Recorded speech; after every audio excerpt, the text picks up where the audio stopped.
मुंशी राम सेवक भौहें चढ़ाए हुए घर से निकले और बोले, इस जीने से तो मरना भला है। मृत्यु को प्रायः इस तरह के जितने निमंत्रण दिए जाते हैं, यदि वह सबको स्वीकार करती तो आज सारा संसार उजाड़ दिखाई देता। मुंशी राम सेवक चांदपुर गांव के एक बड़े रईस थे। रईसों के सभी गुण इनमें भरपूर थे। मानव चरित्र की दुर्बलताएं उनके जीवन का आधार थीं।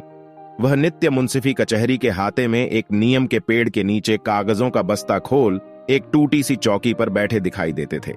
किसी ने कभी उन्हें किसी इजलास पर कानूनी बहस या मुकदमे की पैरवी करते नहीं देखा, परंतु उन्हें सब लोग मुख्तार साहब कहकर पुकारते थे। चाहे तूफान आए, पानी बरसे, ओले गिरें, पर मुख्तार साहब वहां से टस से मस न होते। जब वह कचहरी चलते तो देहातियों के झुंड उनके साथ हो लेते। चारों ओर से उन पर विश्वास और आदर की दृष्टि पड़ती। सब में प्रसिद्ध था कि उनकी जीभ पर सरस्वती विराजती है। इसे वकालत कहो या मुख्तारी, परंतु यह केवल कुल मर्यादा की प्रतिष्ठा का पालन था। आमदनी अधिक न होती थी।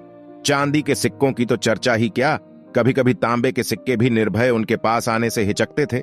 मुंशी जी की कानूनदानी में कोई संदेह न था, परंतु पास के बखेड़े ने उन्हें विवश कर दिया था। खैर, जो हो, उनका यह पेशा केवल प्रतिष्ठा पालन के निमित्त था, नहीं तो उनके निर्वाह का मुख्य साधन आसपास की अनाथ पर खाने पीने में सुखी विधवाओं और भोले भाले किंतु धनी वृद्धों की श्रद्धा थी। विधवाएं अपना रुपया उनके यहां अमानत रखतीं। बूढ़े अपने कपूतों के डर से अपना धन उन्हें सौंप देते, पर रुपया एक बार उनकी मुट्ठी में जाकर फिर निकलना भूल जाता था। वह जरूरत पड़ने पर कभी कभी कर्ज ले लेते थे। भला बिना कर्ज लिए किसी का काम चल सकता है? भोर को सांझ के करार पर रुपया लेते, पर वह सांझ कभी नहीं आती थी। सारांश, मुंशी जी कर्ज लेकर देना सीखे नहीं थे। यह उनकी कुल प्रथा थी। यही सब मामले बहुधा मुंशी जी के सुख चैन में विघ्न डालते थे।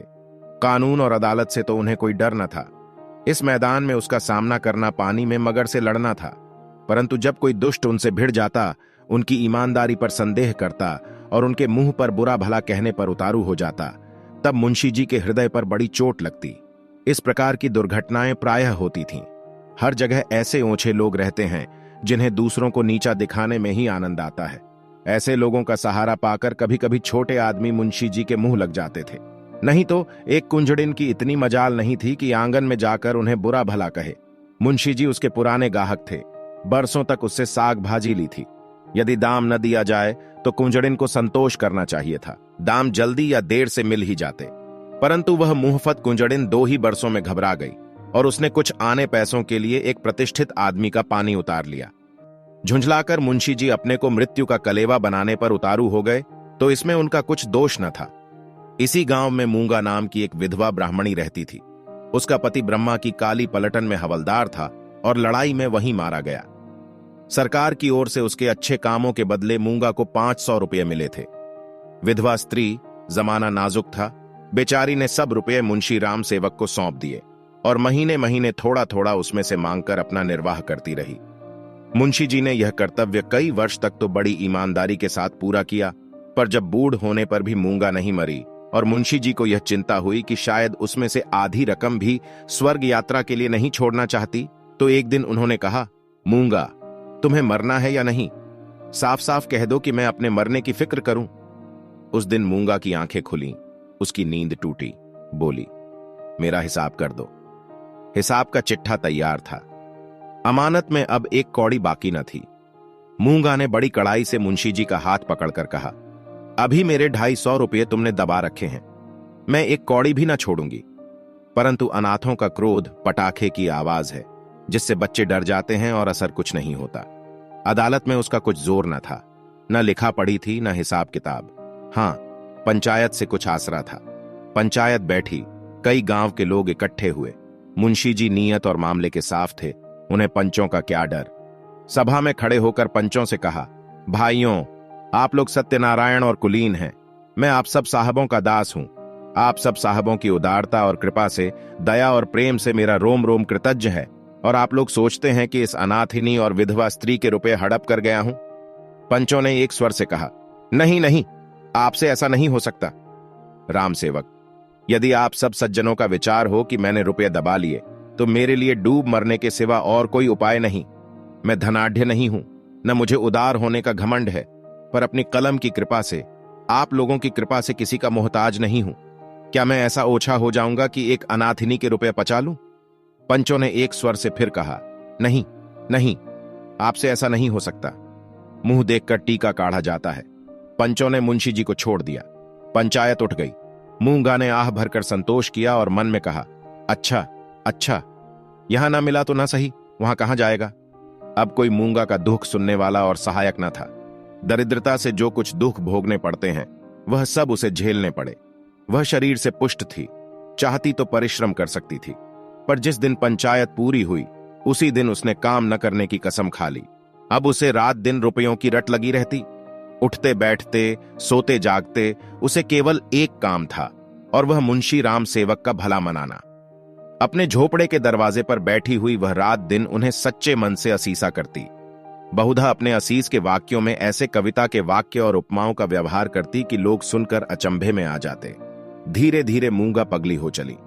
नंगे सिर, नंगे शरीर, हाथ में एक कुल्हाड़ी लिए हुए सुनसान स्थानों में जा बैठती।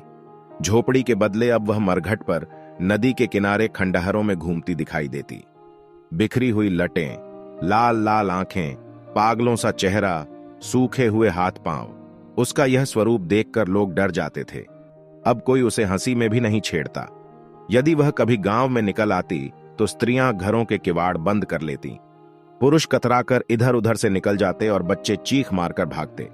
यदि कोई लड़का भागता न था तो वह मुंशी राम सेवक का सुपुत्र राम गुलाम था। बाप में जो कुछ कोर कसर रह गई थी वह बेटे में पूरी हो गई थी। लड़कों का उसके मारे नाक में दम था। गांव के काने लंगड़े आदमी उसकी सूरत से चिढ़ते थे, और गालियां खाने में तो शायद ससुराल में आने वाले दमाद को भी इतना आनंद न आता हो। वह मूंगा के पीछे तालियां बजाता, कुत्तों को साथ लिए हुए उस समय तक रहता जब तक वह बेचारी तंग आकर गांव से निकल न जाती। रुपया पैसा, होश हवास खोकर उसे पगली की पदवी मिली, और अब वह सचमुच पगली थी। अकेली बैठी अपने आप घंटों बातें किया करती, जिसमें राम सेवक के मांस, हड्डी, चमड़े, आंखें, कलेजा आदि को खाने, मसलने, नोचने, खसोटने की बड़ी उत्कट इच्छा प्रकट की जाती थी। और जब उसकी यह इच्छा सीमा तक पहुंच जाती तो वह राम सेवक के घर की ओर मुंह करके खूब चिल्लाकर और डरावने शब्दों में हांक लगाती, तेरा लोहू पीऊंगी। प्रायः रात के सन्नाटे में यह गरजती हुई आवाज सुनकर स्त्रियां चौंक पड़ती थीं, परंतु इस आवाज से भयानक उसका ठठाकर हंसना था। मुंशी जी के लहू पीने की कल्पित खुशी में वह जोर से हंसा करती थी। इस ठठाने से ऐसी आसुरिक उद्दंडता, ऐसी पाशविक उग्रता टपकती थी कि रात को सुनकर लोगों का खून ठंडा हो जाता था। मालूम होता मानो सैकड़ों उल्लू एक साथ हंस रहे हैं। मुंशी राम सेवक बड़े हौसले और कलेजे के आदमी थे। न उन्हें दीवानी का डर था, न फौजदारी का, परंतु मूंगा के इन डरावने शब्दों को सुनकर वह भी सहम जाते। हमें मनुष्य के न्याय का डर न हो, परंतु ईश्वर के न्याय का डर प्रत्येक मनुष्य के मन में कभी कभी ऐसी ही भावना उत्पन्न कर देता। उनसे अधिक उनकी स्त्री के मन में। उनकी स्त्री बड़ी ही चतुर थी। वह उनको इन सब बातों में प्रायः सलाह दिया करती थी। उन लोगों की भूल थी जो लोग कहते थे कि मुंशी जी की जीभ पर सरस्वती विराजती हैं। वह गुण तो उनकी स्त्री को प्राप्त था। बोलने में वह उतनी ही तेज थी जितना मुंशी जी लिखने में थे, और यह दोनों स्त्री पुरुष प्रायः अपनी अवश्य दशा में सलाह करते कि अब क्या करना चाहिए। आधी रात का समय था। मुंशी जी नित्य नियम के अनुसार अपनी चिंता दूर करने के लिए शराब के 2-4 घूंट पीकर सो गए थे। यकायक मूंगा ने उनके दरवाजे पर आकर जोर से हांक लगाई, तेरा लहू पीऊंगी, और खूब खिलखिलाकर हंसी। मुंशी जी यह भयावह ठहाका सुनकर चौंक पड़े। डर के मारे पैर थर थर कांपने लगे, कलेजा धक धक करने लगा। दिल पर बहुत जोर डालकर उन्होंने दरवाजा खोला, जाकर नागिन को जगाया। नागिन ने झुंझलाकर कहा, क्या है, क्या कहते हो? मुंशी जी ने दबी आवाज से कहा, वह दरवाजे पर खड़ी है। नागिन उठ बैठी, क्या कहती है? तुम्हारा सिर। क्या दरवाजे पर आ गई? हां, आवाज नहीं सुनती हो? नागिन मूंगा से नहीं परंतु उसके ध्यान से बहुत डरती थी, तो भी उसे विश्वास था कि मैं बोलने में उसे जरूर नीचा दिखा सकती हूं। संभल कर बोली, कहो तो मैं उससे 2-2 बातें कर लूं। परंतु मुंशी जी ने मना किया। दोनों आदमी पैर दबाए ड्योढ़ी में गए और दरवाजे से झांक कर देखा। मूंगा की धुंधली मूरत धरती पर पड़ी थी और उसकी सांस तेजी से चलती हुई सुनाई देती थी। राम सेवक के लहू मांस की भूख में वह अपना लहू और मांस सुखा चुकी थी। एक बच्चा भी उसे गिरा सकता था। परंतु उससे सारा गांव थर थर कांपता था।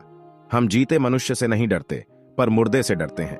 रात गुजरी, दरवाजा बंद था, पर मुंशी जी और नागिन ने बैठकर रात काटी। मूंगा भीतर नहीं घुस सकती थी, पर उसकी आवाज को कौन रोक सकता था। मूंगा से अधिक डरावनी उसकी आवाज थी। भोर को मुंशी जी बाहर निकले और मूंगा से बोले, यहां क्यों पड़ी है? मूंगा बोली, तेरा लहू पीऊंगी। नागिन ने बल खाकर कहा, तेरा मुंह झुलस दूंगी। पर नागिन के विष ने मूंगा पर कुछ असर न किया। उसने जोर से ठाका लगाया। नागिन खिसियानी सी हो गई। हंसी के सामने मुंह बंद हो जाता है। मुंशी जी फिर बोले, यहां से उठ जा। न उठूंगी। कब तक पड़ी रहेगी? तेरा लहू पीकर जाऊंगी। मुंशी जी की प्रखर लेखनी का यहां कुछ जोर न चला और नागिन की आग भरी बातें यहां सर्द हो गईं। दोनों घर में जाकर सलाह करने लगे, यह बला कैसे टलेगी?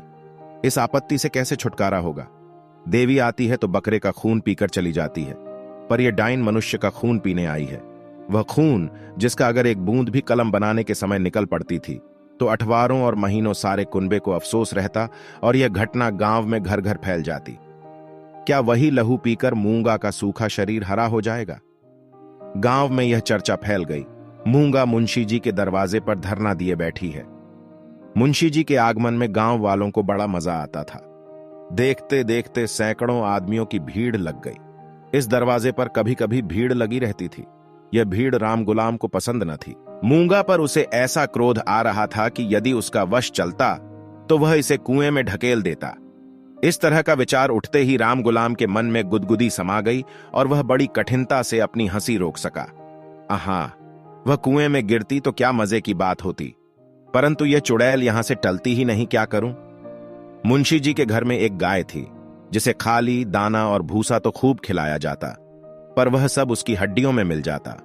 उसका ढांचा पुष्ट होता जाता था। राम गुलाम ने उसी गाय का गोबर एक हांडी में घोला और सबका सब बेचारी मूंगा पर उंडेल दिया। उसके थोड़े बहुत छींटे दर्शकों पर भी डाल दिए। बेचारी मूंगा लदफद हो गई और लोग भाग खड़े हुए। कहने लगे, यह मुंशी राम गुलाम का दरवाजा है, यहां इसी प्रकार का शिष्टाचार किया जाता है। जल्द भाग चलो, नहीं तो अब इससे भी बढ़कर खातिर की जाएगी। इधर भीड़ कम हुई, उधर राम गुलाम घर में जाकर खूब हंसा और खूब तालियां बजाईं। मुंशी जी ने व्यर्थ की भीड़ को ऐसे सहज में और ऐसे सुंदर रूप से हटा देने के उपाय पर अपने सुशील लड़के की पीठ ठोकी। सब लोग तो चंपत हो गए, पर बेचारी मूंगा ज्यों की त्यों बैठी रह गई। दोपहर हुई, मूंगा ने कुछ नहीं खाया। सांझ हुई, हजार कहने सुने से भी खाना नहीं खाया। गांव के चौधरी ने बड़ी खुशामद की, यहां तक कि मुंशी जी ने हाथ तक जोड़े, पर देवी प्रसन्न न हुई। निदान मुंशी जी उठकर भीतर चले गए। वह कहते थे कि रूठने वाले को भूख आप ही मना लिया करती है। मूंगा ने यह रात भी बिना दाना पानी के काट दी। लालाजी और ललाइन ने आज फिर जाग जाग कर भोर किया। आज मूंगा की गरज और हंसी बहुत कम सुनाई पड़ती थी। घर वालों ने समझा बला टली। सबेरा होते ही जो दरवाजा खोलकर देखा तो वह अचेत पड़ी थी। मुंह पर मक्खियां भिन भिना रही हैं और उसके प्राण पखेरु उड़ चुके हैं। वह इस दरवाजे पर मरने ही आई थी। जिसने उसके जीवन की जमा पूंजी हर ली थी, उसी को अपनी जान भी सौंप दी। अपने शरीर की मिट्टी तक उसको भेंट कर दी। धन से मनुष्य को कितना प्रेम होता है। धन अपनी जान से भी ज्यादा प्यारा होता है, विशेषकर बुढ़ापे में। ऋण चुकाने के दिन ज्यों ज्यों पास आते जाते हैं, त्यों त्यों उसका ब्याज बढ़ता जाता है। यह कहना यहां व्यर्थ है कि गांव में इस घटना से कैसी हलचल मची और मुंशी राम सेवक कैसे अपमानित हुए। एक छोटे से गांव में ऐसी असाधारण घटना होने पर जितनी हलचल हो सकती, उससे अधिक ही हुई। मुंशी जी का अपमान जितना होना चाहिए था, उससे बाल बराबर भी कम न हुआ। उनका बचा खुचा पानी भी इस घटना से चला गया। अब गांव का चमार भी उनके हाथ का पानी पीने का, उन्हें छूने का रवादार न था। यदि किसी घर से कोई गाय खूंटे पर मर जाती है तो वह आदमी महीनों द्वार द्वार भी मांगता फिरता है। न नाई उसकी हजामत बनावे, न कहार उसका पानी भरे, न कोई उसे छुए। यह गोहत्या का प्रयाश्चित था। ब्रह्महत्या का दंड तो इससे भी कड़ा है और इसमें अपमान भी बहुत है। मूंगा यह जानती थी और इसीलिए इस दरवाजे पर आकर मरी थी। वह जानती थी मैं जीते जी तो कुछ नहीं कर सकती, मरकर उससे बहुत कुछ कर सकती हूं। गोबर का उपला जब जलकर खाक हो जाता है तब साधु संत उसे माथे पर चढ़ाते हैं। पत्थर का ढेला आग में जलाकर आग से अधिक तीखा और मारक होता है। मुंशी राम सेवक कानूनदां थे। कानून ने उन पर कोई दोष नहीं लगाया था। मूंगा किसी कानूनी दफा के अनुसार नहीं मरी थी। ताजी रात हिंद में उसका कोई उदाहरण नहीं मिलता था। इसलिए जो लोग उनसे प्रायश्चित करवाना चाहते थे उनकी भारी भूल थी। कुछ हर्ज नहीं, कहार पानी न भरे न सही, वह पानी भर लेंगे। अपना काम आप करने में भला लाज ही क्या? बला से नाई बाल न बनावेगा। हजामत बनाने का काम ही क्या है?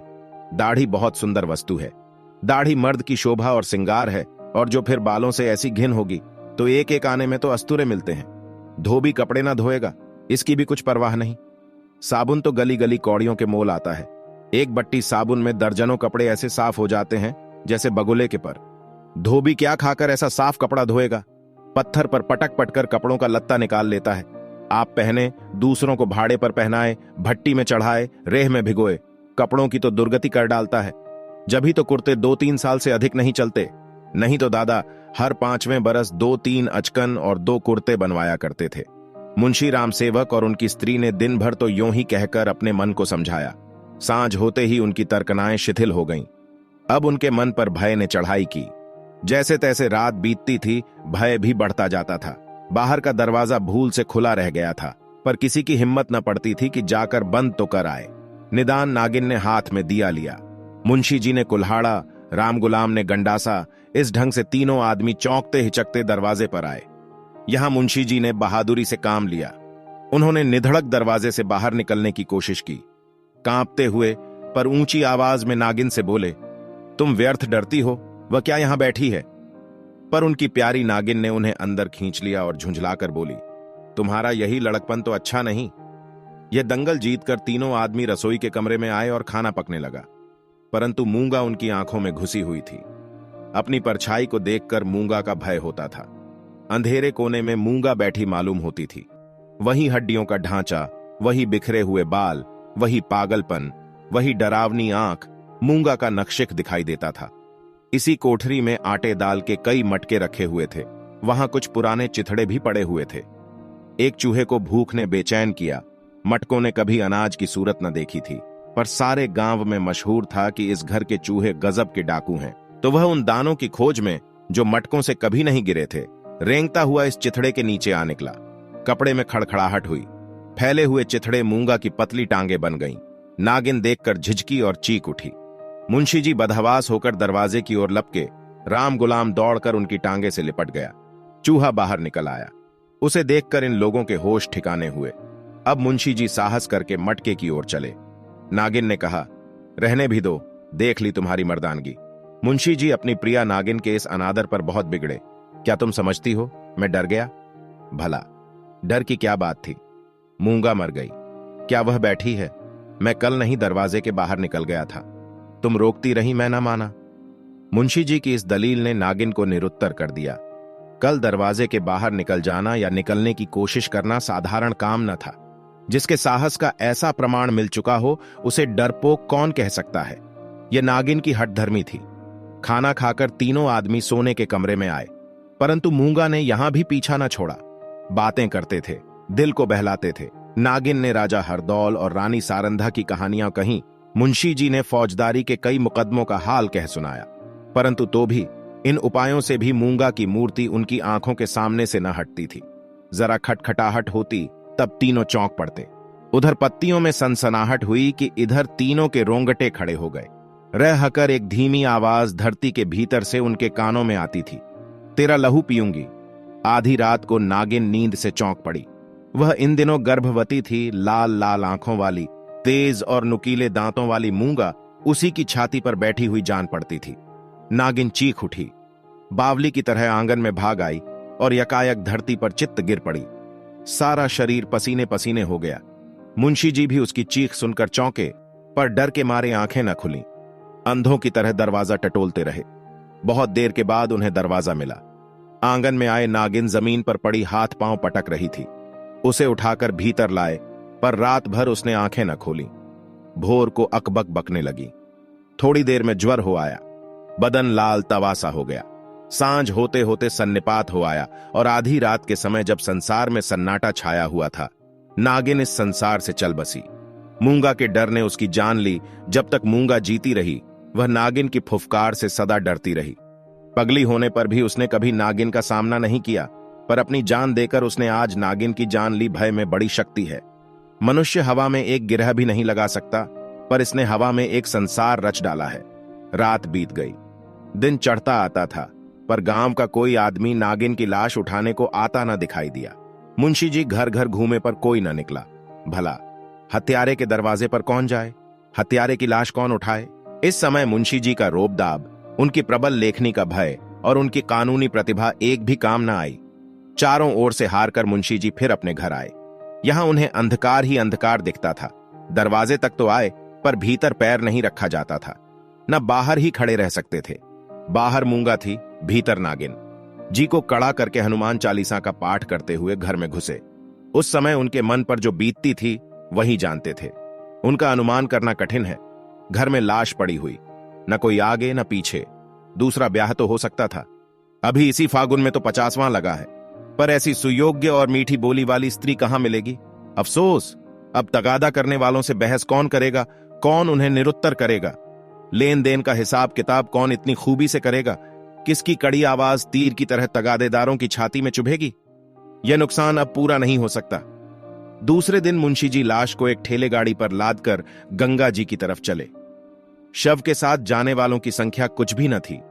एक स्वयं मुंशी जी, दूसरे उनके पुत्र रत्न राम गुलाम जी। इस बेइज्जती से मूंगा की लाश भी नहीं उठी थी। मूंगा ने नागिन की जान लेकर भी मुंशी जी का पिंड न छोड़ा। उनके मन में हर घड़ी मूंगा की मूर्ति विराजमान रहती थी। कहीं रहते उनका ध्यान इसी ओर रहा करता था। यदि दिल बहलाव का कोई उपाय होता तो शायद वह इतने बेचैन न होते, पर गांव का एक पुतली भी उनके दरवाजे की ओर न झांकता था। बेचारे अपने हाथों पानी भरते, आप ही बर्तन धोते। सोच और क्रोध, चिंता और भय, इतने शत्रुओं के सामने एक दिमाग कब तक ठहर सकता? विशेषकर वह दिमाग जो रोज रोज कानून की बहसों में खर्च हो जाता था। अकेले कैदी की तरह उनके 10-12 दिन तो ज्यों त्यों कर कटे। 14वें दिन मुंशी जी ने कपड़े बदले और बोरिया बस्ता लिए हुए कचहरी चले। आज उनका चेहरा कुछ खिला हुआ था। जाते ही मेरे मुवक्किल मुझे घेर लेंगे, मेरी मातम पुरसी करेंगे। मैं आंसुओं की 2-4 बूंदें गिरा दूंगा, फिर बैनामों, रहनामों और सुलहनामों की भरमार हो जाएगी। मुट्ठी गर्म होगी। शाम को जरा नशे पानी का रंग जम जाएगा, जिसके छूट जाने से जी और भी उचाट हो रहा था। इन्हीं विचारों में मग्न मुंशी जी कचहरी पहुंचे, पर वहां रहनामों की भरमार और बैनामों की बाढ़ और मुवक्किलों की चहल पहल के बदले निराशा की रेतीली भूमि नजर आई। बस्ता खोले घंटों बैठे रहे, पर कोई नजदीक भी न आया। किसी ने इतना भी न पूछा कि आप कैसे हैं। नए मुवक्किल तो खैर, बड़े बड़े पुराने मुवक्किल जिनका मुंशी जी से कई पीढ़ियों से सरोकार था, आज उनसे मुंह छिपाने लगे। वह नालायक और अनाड़ी रमजान, जिसकी मुंशी जी हंसी उड़ाते थे और जिसे शुद्ध लिखना भी ना आता था, गोपियों में कन्हैया बना हुआ था। वाह रे भाग्य! मुवक्किल यों मुंह फेरे चले जाते हैं, मानो कभी की जान पहचान ही नहीं। दिन भर कचहरी की खाक छानने के बाद मुंशी जी अपने घर चले। निराशा और चिंता में डूबे हुए ज्यों-ज्यों घर के निकट आते थे, मूंगा का चित्र सामने आता जाता था। यहां तक कि जब घर का द्वार खोला और 2 कुत्ते, जिन्हें राम गुलाम ने बंद कर रखा था, झटपट बाहर निकले, तो मुंशी जी के होश उड़ गए। एक चीख मारकर जमीन पर गिर पड़े। मनुष्य के मन और मस्तिष्क पर भय का जितना प्रभाव होता है, उतना और किसी शक्ति का नहीं। प्रेम, चिंता, निराशा, हानि, यह सब मन को अवश्य दुखित करते हैं। यह हवा के हल्के झोंके हैं और भय प्रचंड आंधी है। मुंशी जी पर इसके बाद क्या बीती मालूम नहीं। कई दिन तक लोगों ने उन्हें कचहरी जाते और वहां से मुरझाए हुए लौटते देखा। कचहरी जाना उनका कर्तव्य था, और यद्यपि वहां मुवक्किलों का अकाल था, तो भी तगादे वालों से गला छुड़ाने और उनको भरोसा दिलाने के लिए अब यही एक लटका रह गया था। इसके बाद वह कई महीने तक दीख न पड़े। बद्रीनाथ चले गए। एक दिन गांव में एक साधु आया, भभूत रमाए, लंबी लंबी जटाएं, हाथ में कमंडल। इसका चेहरा मुंशी राम सेवक से बहुत मिलता जुलता था। बोलचाल भी अधिक भेद न था। वह एक पेड़ के नीचे धूनी रमाए बैठा रहा। उसी रात को मुंशी राम सेवक के घर धुआं उठा, फिर आग की ज्वाला दिखने लगी और आग भड़क उठी। गांव के सैकड़ों आदमी दौड़े, आग बुझाने के लिए नहीं, तमाशा देखने के लिए। एक गरीब की हाय में कितना प्रभाव है। राम गुलाम मुंशी जी के गायब हो जाने पर अपने मामा के यहां चल गया और वहां कुछ दिनों रहा, पर वहां उसकी चाल ढाल किसी को पसंद न आई। एक दिन उसने किसी के खेत में मूली नोची। उसने 2-4 धौल लगाए। उस पर वह इस तरह बिगड़ा कि जब उसके छने खलिहान में आए तो उसने आग लगा दी। सारा का सारा खलिहान जलकर खाक हो गया। हजारों रुपयों का नुकसान हुआ। पुलिस ने तहकीकात की। राम गुलाम पकड़ा गया। इसी अपराध में वह चुनार के रिफॉर्मेटरी स्कूल में मौजूद है। दोस्तों, अगर आपको यह कहानी अच्छी लगी हो तो लाइक, शेयर और कमेंट कीजिए और ऐसी ही नई वीडियो को देखने के लिए चैनल को सब्सक्राइब कर लीजिए।